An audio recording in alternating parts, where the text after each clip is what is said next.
My name is Peter Arbiter. I'm the Chief Commercial Officer of a company called Aduna. You have not heard about that company before, I'd guess, but I will talk about this one in a few minutes. So, here's the interaction. Who has ever heard about something like Gaza, G-A-S-A? Does it ring a bell? Gaza from Palestine. Yeah, not really. So, okay, that'll be a tough one now. If you start already on the first line and you get challenged, that'll be tough now with all the other numbers, but I'll give you some help. So, GASA is the Global Anti-Scam Alliance. And they just recently presented a study. They interviewed 46,000 people in the US. And out of these 46,000 people, they wanted to better understand how scamming has evolved over the past years and time. And these are the numbers. I'll walk you through. 377 scamming attempts per adult in the USA per year.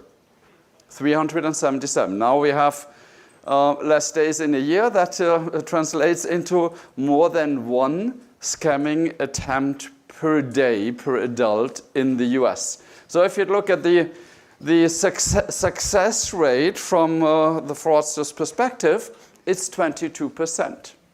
So now if you multiply these numbers, that means that more than 60 million Americans got, unfortunately, hit with a successful fraudster experience in the last 12 months.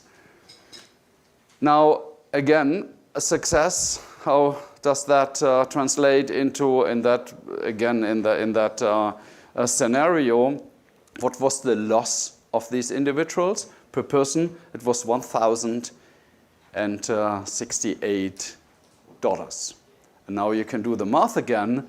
That means it's 65 billion in fraud just from scamming in the US in the last 12 months.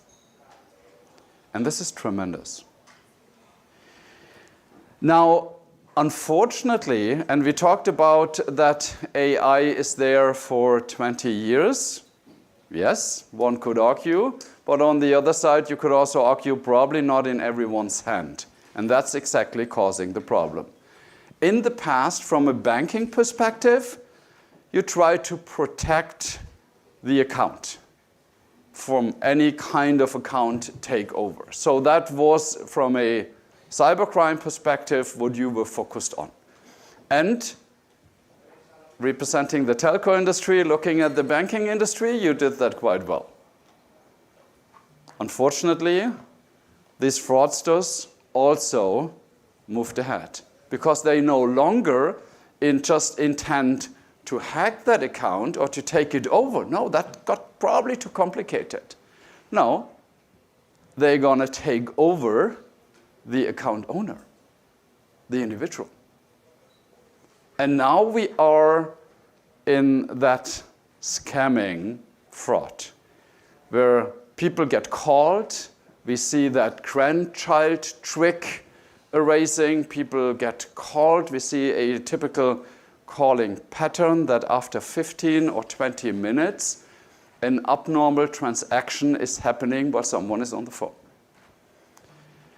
And with that, we are really entering the next level. Unfortunately, AI supported, and unfortunately, through AI, really massively scaling. I mean, everyone was laughing at these emails we received years ago where there were so many spelling mistakes and grammar mistakes, and everyone obviously saw that scam email. This, unfortunately, is gone. You hardly, and you can't recognize that you are not talking to a robot. You believe it's one of the people you know who's calling you. And that, unfortunately, is also the basis of AI in the wrong hands. So that means, in that scenario, so it's not an bank account takeover. It's not a hacked account. Someone is doing a bank account transfer legally, unfortunately, to the wrong bank account. Now, what's the telco industry doing here on stage? Now, we in the past and in many countries still are part of your processes, especially if we look at OTP, one-time passwords, SMS, one-time passwords. This is still a big business for the telco industry, and we see a lot of countries where SMS, one-time passwords are still used. I mean, let's face it, and I yesterday had the pleasure to talk to the Greece operators here in a workshop, and I also told them the same story. This SMS business will be gone, and if you're still lucky in your country that you still have banks who use SMS OTPs, this will be gone. Definitely will be gone because it's unsecure, and from a user perspective, it's just inconvenient. But the bigger problem is that it really became unsecure. Now, from a telco perspective, this is old technology. SMS are around for decades, and that business, especially since it's also not really pleasant for the consumer to get a code, which you then type in again or copy and paste in again. There are new technologies around, and this is why we are here. And this is why we are actually sponsoring this event as a gold sponsor, because there are quite a lot of new APIs around which make your lives easier. So you folks in the banks, your life is getting easier if you want to fight fraud, because the telco industry, as the next level on top of SMSs, has introduced APIs. Now, one would say, if you're in that business, oh, I've heard this before. Number verification is an API. Actually, it got defined in 2015, so that's not latest news, honestly. But that was the starting point. And since 2 years, under a new initiative, a new set of APIs, and more relevant, more standardized APIs are around and got developed. And in that prime example here, we also look at an API which is called Scam Signal. It's actually already running in the UK, quite successful. And Scam Signal does exactly that, what I've mentioned before. It checks whether if someone does an abnormal bank transaction, whether that person is in parallel in a phone call, which runs since 15 minutes. And there's a pattern where if this is an abnormal transaction, the likelihood in the fraud case that this person is in a call which lasts for 15 minutes is quite high. After introducing this one in the UK, this fraud went down by 40%. Now, such an API call is not expensive, a few cents. So that's technology, and I talked about new APIs, a set of new APIs. These are 2 examples. There is actually a whole set of new APIs arising and currently introduced in the market. Now, talking about Aduna. I said, you've never heard of us, absolutely right, but you have heard of our investors.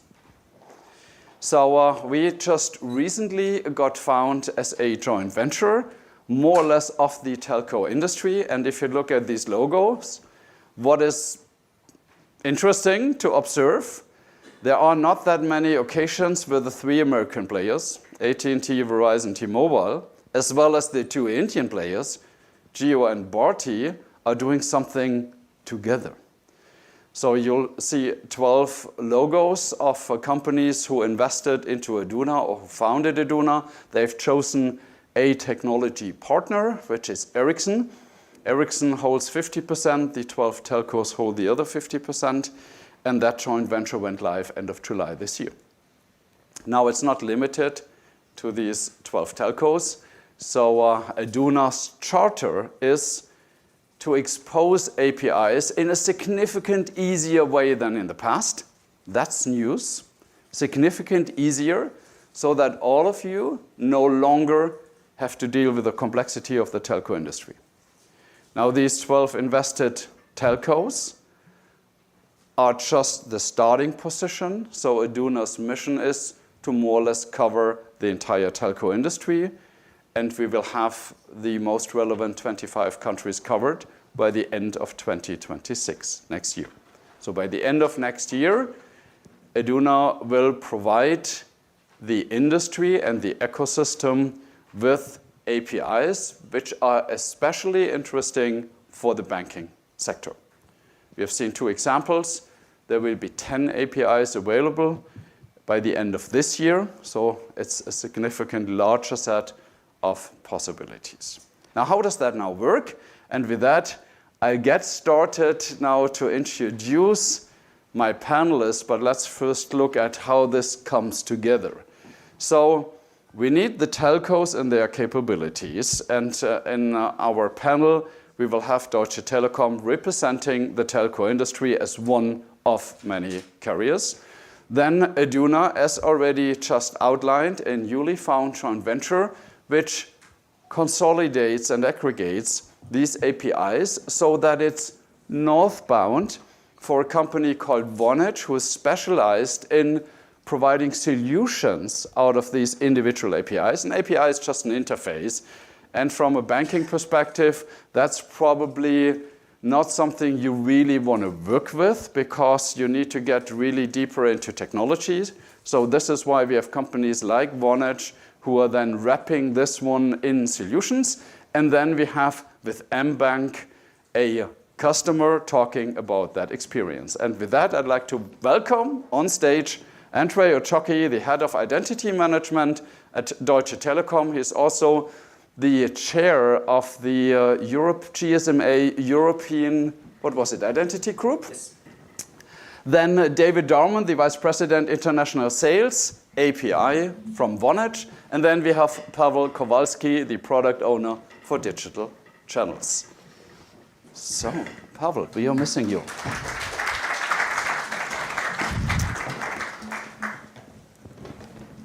All right. And feel free to also ask questions.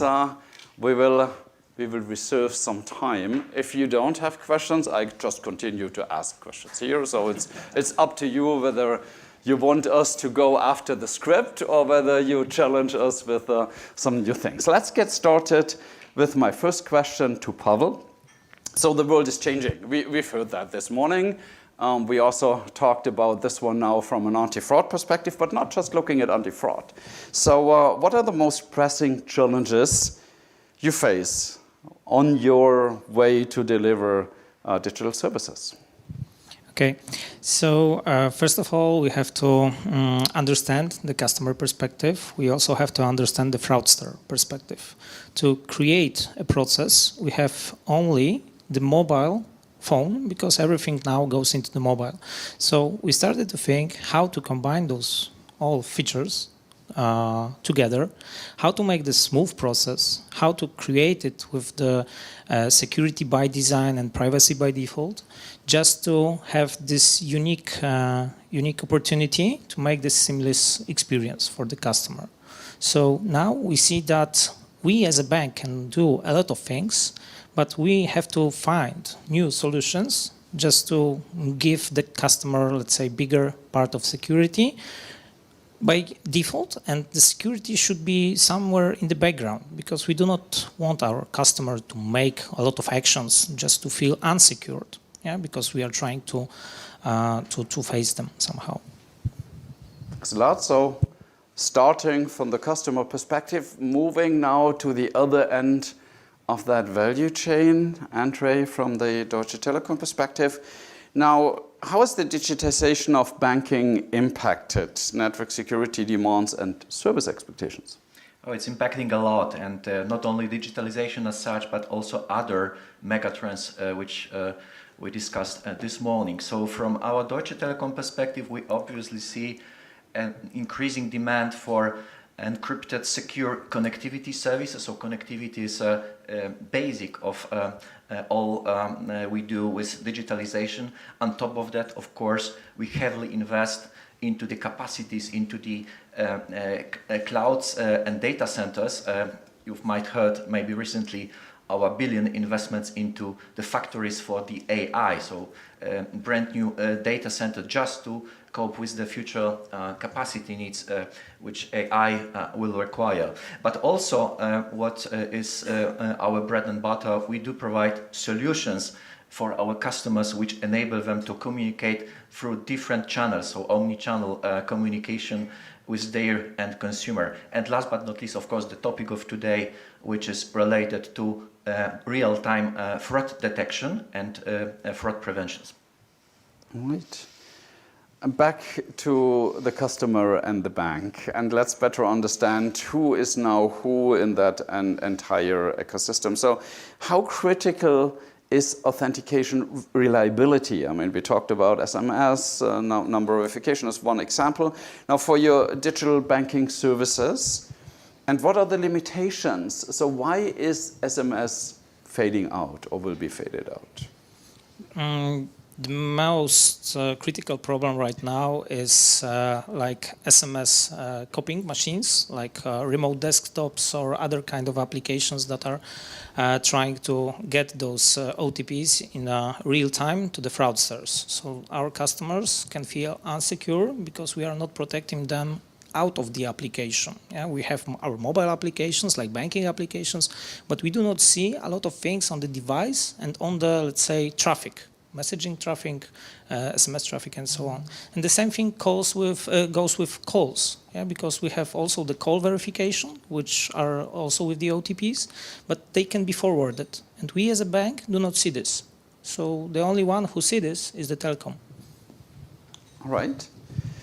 Andrzej, and we'll get Darmon in a minute engaged, but Andrzej, now the current trends around phasing out the SMSs in banking, and especially in Europe, and we also outside Europe have seen first countries who came up with regulations so that no longer SMS tons are allowed. So what are you observing here in that phasing out process? So when we look at the figures, the total volumes of SMSs, both one-time password but also application to person, we see those volumes stable despite all of the discussions we have about phasing out SMS being unsecure. Many of our customers, banking customers, are relying on SMS one-time password, although we know that the use of SMS technology in the secure customer authentication, which you guys have to provide to be compliant with respective regulation, will change. From what we see is that the usage of the secure customer authentication will need to be adapted, and therefore we as telcos, we came up with the solutions like number verification, which is based on a possession factor. And when we talk about the possession factor, it is something what we all have in our packets, is subscriber identity module. You know it under the abbreviation SIM card, so we have it in our pockets, and this is a possession factor which is used by us, by telecommunication companies in authenticating the customers to our telecommunication networks. And now our idea is, because of the problems you are facing as a banks with scam, to bring this technology to you, to enable you to use the ubiquitous possession factor in your strong customer authentication. David, let's talk about these network APIs and what they are, how they work, how they help detecting fraud, how they help authenticate. Just give us some examples, and also let's talk about the customer benefit. I mean, most obviously, if we can fight fraud, there is one, but there are more examples. Yeah, sure. Thank you. Thank you, Peter, and good morning, everyone. Kalimera, so happy to be here.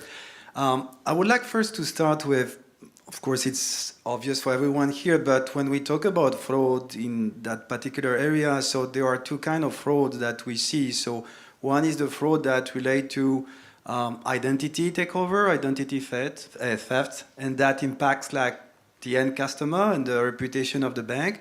And the second category of fraud is 100% like relate 100% to the bank backend services, and I'm referring here to toll fraud or AIT kind of attack, like artificially inflated traffic, and that impact, like of course, spend and efficiency of the onboarding process.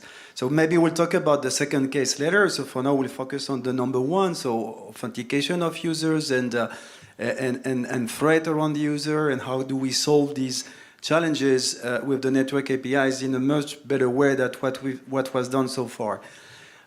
When we talk to our banking customers, they tell us that within the past few years, so OTP, one-time password, using SMS was solving 99%, right, of the fraud problems and was very reliable, right?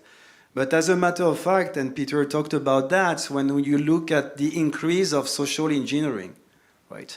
When you look at the sophistication of attacks like man-in-the-middle attack, one of the famous digital bank like that was last year in the UK, one of their customers got the OTP stolen, and because of that, a lot of money from the account was moved to the hacker account, right? So this is the kind of attacks that SMS can unfortunately not prevent, right? And when you look at the need today, so customers need to have as much as possible like seamless, frictionless experience. And everyone, of course, is looking for top-notch security and want to trust, of course, the bank and make sure that sensitive data is not accessible, right, to hackers or any party with bad intentions. Network APIs rely on secure and real-time verified data that comes from the operators. They use technologies today that enable banks, enterprises to, if we talk about number verification, silently authenticate users in real time. So there is no password to enter, there is no interaction, so it's completely transparent and does not enable any man-in-the-middle attack, or there is no OTP that can be communicated to any third party. But it also enables, if we look at other APIs that are available today, like SIM swap, for example, to do some advanced KYC check. So when we authenticate a user, we make sure that that's Peter Arbiter, that's Peter using his phone, his phone number, his SIM that is authenticated, so we're sure that no one is faking Peter's identity, right? And then he can start accessing to the data. Now, so when it comes to the benefits for the customers, so as we've said, so one is frictionless. And we all, in situations where we are mobile with the phones and trying to install an application, and then we're waiting for the OTP, it's really not convenient, and then it's sometimes a mail, sometimes WhatsApp, sometimes SMS, it's not convenient. And two, so we want to trust, of course, the bank. I mean, I'm a user of a bank, right? And I want to trust my bank. So the more robust is the security process that authenticates me, the more, of course, the trust will be bigger, right, in the bank. And point number three, we want that security to be proactive. So it's good. It's a good point, of course, and it's a mandatory condition that we get securely authenticated, and there's no way that the account can be taken over. But I want to make sure also that the bank is applying some proactive measures. So I'm protected against scam or any potential threat that will not come during the authentication stage. And to share some metrics here, back to your last question, Peter. So we have a lot of banks today in fintech using our technologies, and we'll talk about that later. But I can share some metrics. Then one of our customers, it's a public reference share, so it's a French fintech company. The name is Lydia. They were using SMS for OTP and facing a lot of fraud, mostly due to social engineering and scam. They migrated to silent authentication, so number verification, and the metrics are super straightforward here. So in terms of improvement on speed, so the authentication accelerated big time, so it's 50% faster than with SMS. Two, so they're getting higher conversion rates.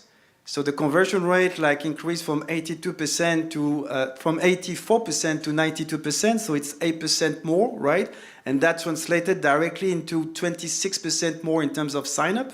So then you get a positive impact and an ROI, right, that you can, of course, share with the CFO of the company. And 3, so they eliminated 100% of all the threats and fraud that were coming from social engineering and scam. So that's a reality, and those are customers who went live with the network APIs. Thanks a lot. Very impressive. Back to the bank, Pawel. I mean, when we got to know each other and talked about number verification and the APIs, and again, it's just one out of many, I directly jumped on the anti-fraud scenarios, and you brought me back in actually saying, hey, this is just a smaller part of our transactions, luckily. But network APIs do a lot of good things also for all of the other transactions. So let's talk about that. Yes, it's not only about digital security, because everyone are trying to think that, hey, let's move on with the digital security, but what about the customer?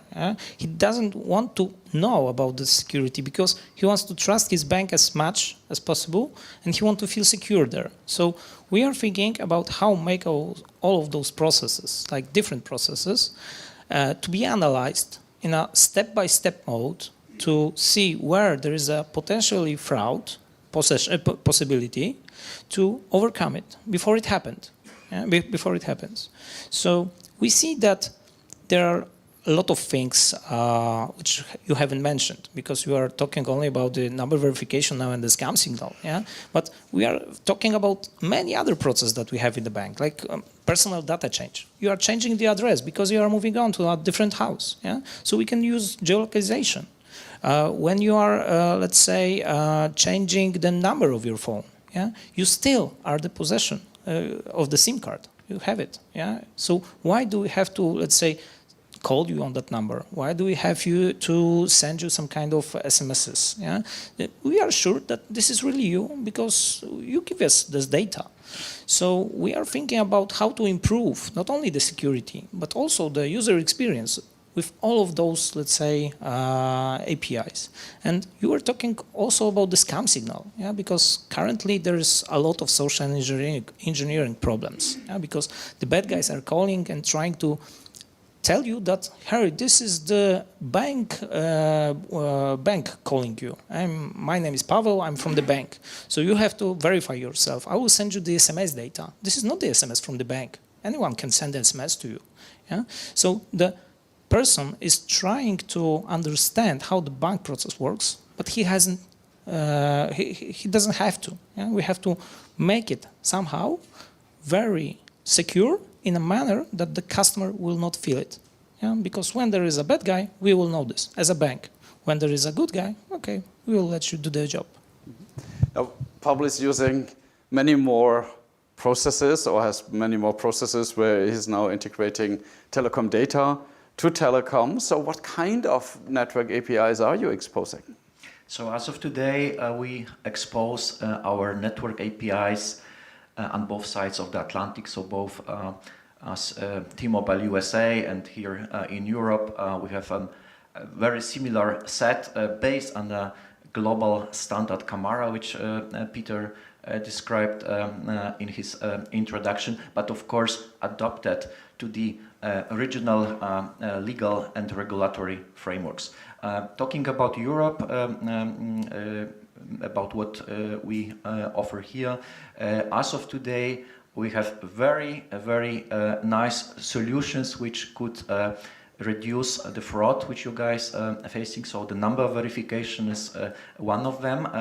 It's a successor of the SMS O2P from our perspective, and also future-proof in terms of future requirements for the strong customer authentication, and also, last but not least, for the upcoming European digital wallet, where we as a telco industry are collaborating with the European Commission and governments to bring those network APIs like number verification into the wallets itself. Then very simple ones like SIM swap, so a signal where we inform a bank based on your request whether there was a recent change of a SIM card which we see on our data records, and this might be a good defense against social engineering, which is happening. Last but not least, a know your customer match, where Usually, challenger banks are using it for a kind of a pre-identification of the customer, where we check the customer identity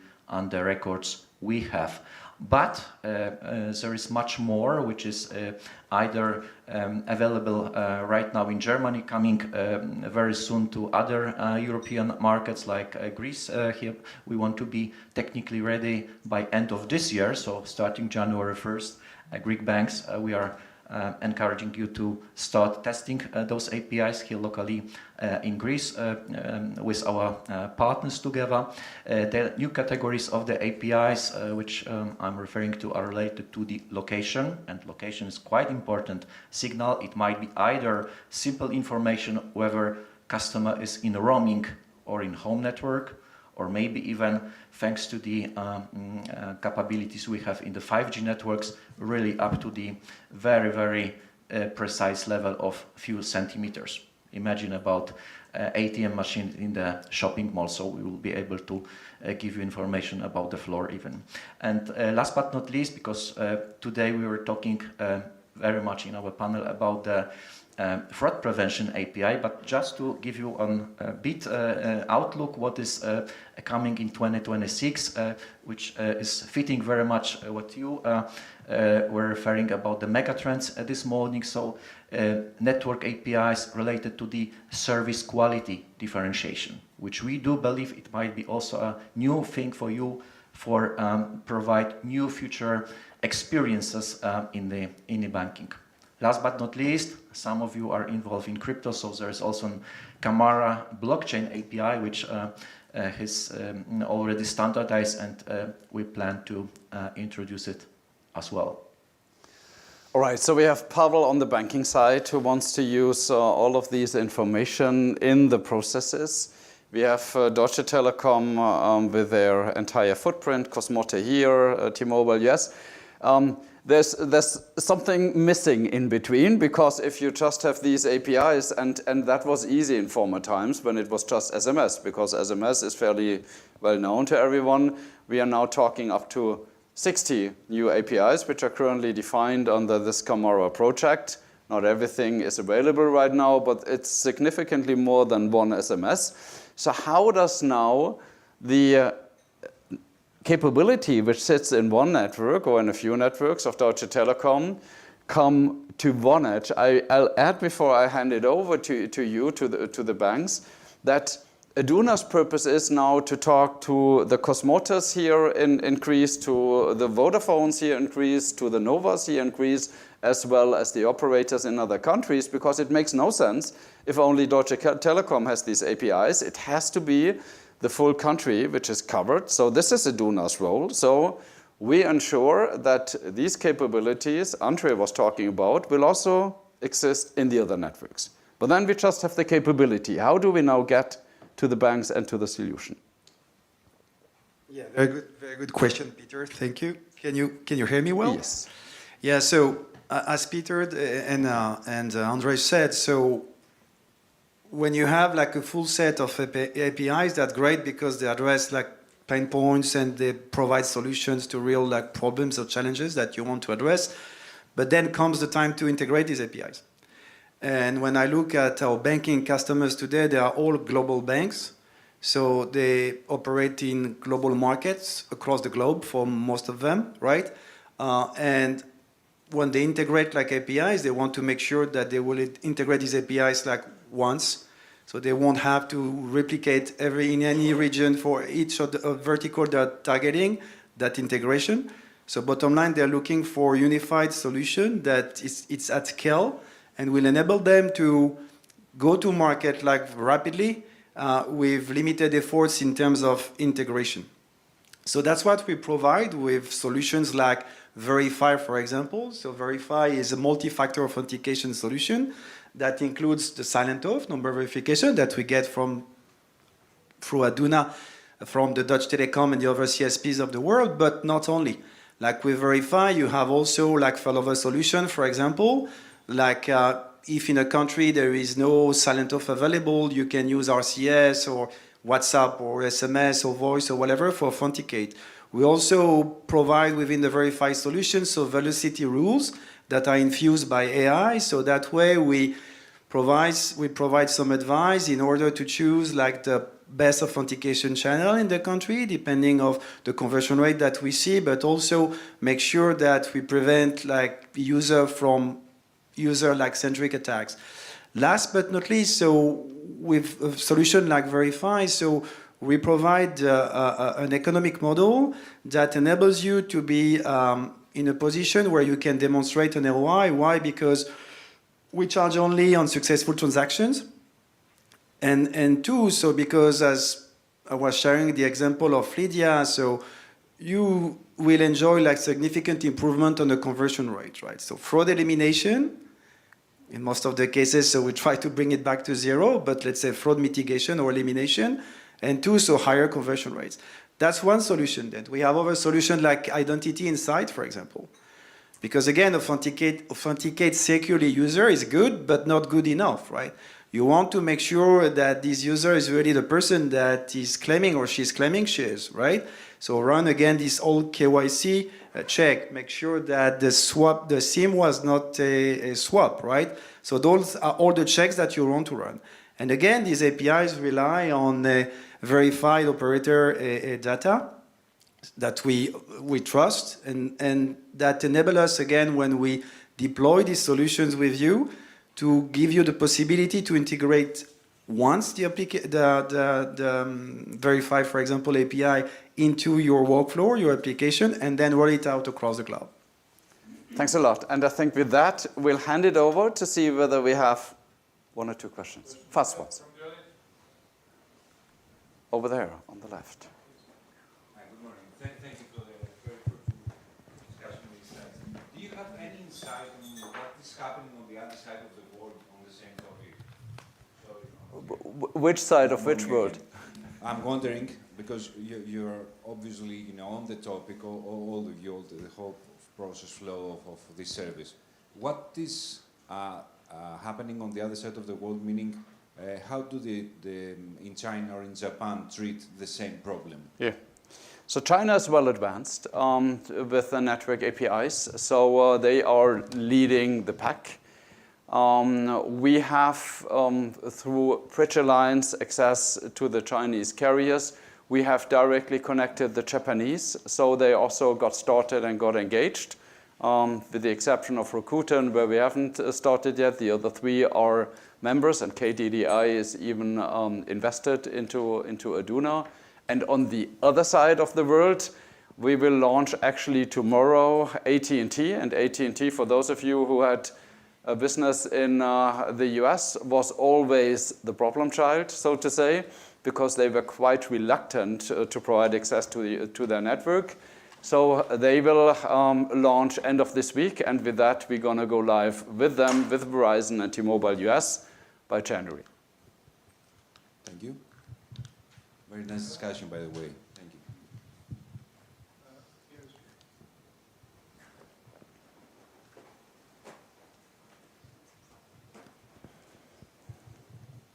So I'm not sure I quite understood everything, not being a telco expert, but it sounds to me like each individual provider, like AT&T, Deutsche Telekom, create their own APIs, which you then wrap up in a package for consumers, right? So are you following a standard protocol in design? And why can't there just be one API that you guys use that will verify across all these different mobile networks because it adheres to standards? That's one. And then the other is, how easy is it to clone an eSIM? Because if we're going to put all this onus on the SIM and the eSIMs, right, how easy is that then to clone and really breach the security in a big way? Yeah. I leave the second one for you, Andrzej. The first one, these standards are called Camara standards. So this is the new thing. We were talking about that. Camara is an open source alliance where 400 companies joined forces. Not only the telco industry, also many of the software providers, so the entire ecosystem. And since 3 years, they defined these standards.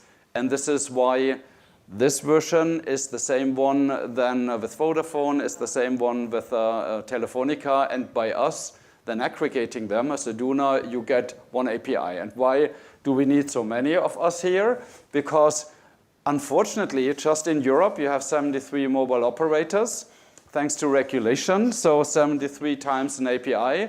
That's too complex for anyone to work with. And there are more companies around than Vonage. And the telco industry has realized that they will not participate in that journey any longer if they don't simplify the access to their networks. But there is not that one and only telco provider. This role is now taken over by Aduna. So Aduna is the one in the middle, making your lives easier. And then with partners like Vonage, we create full solutions. So if you do not want to do the programming, take one of the solutions they are providing.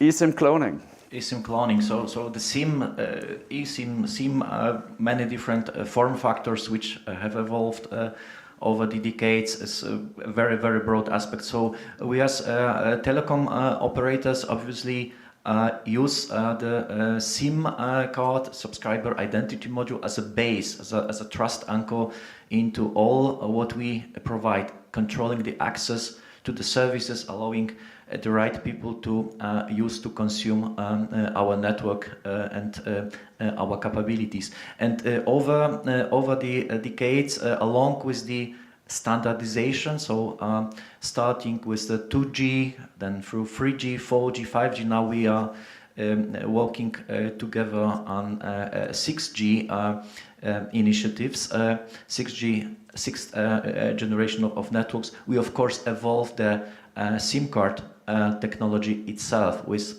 the cryptographic, with all the technology advances which are needed in order to keep it up to the highest limit, which is guarantee for us to stay as trusted partner for our customers, both consumers and B2B customers. Thank you. So kind of the crypto level security. There are many technologies behind the small plastic which we have in our smartphones, or the software pieces in it with secure elements and stuff around it, and of course connected with the network intelligence working together. And one of the proof points is that we managed to also convince the European Commission and the member states to consider the SIM card, the subscriber identity module, with its uniqueness and great capabilities as a possession factor to be part of the upcoming European Digital ID wallet. One last statement for all those who do banking business in the US. We're going to do a summit with AT&T, T-Mobile, US, Verizon in January in Dallas. If you are interested in, send me an email. Thank you. Thanks a lot. Thank you. Thank you.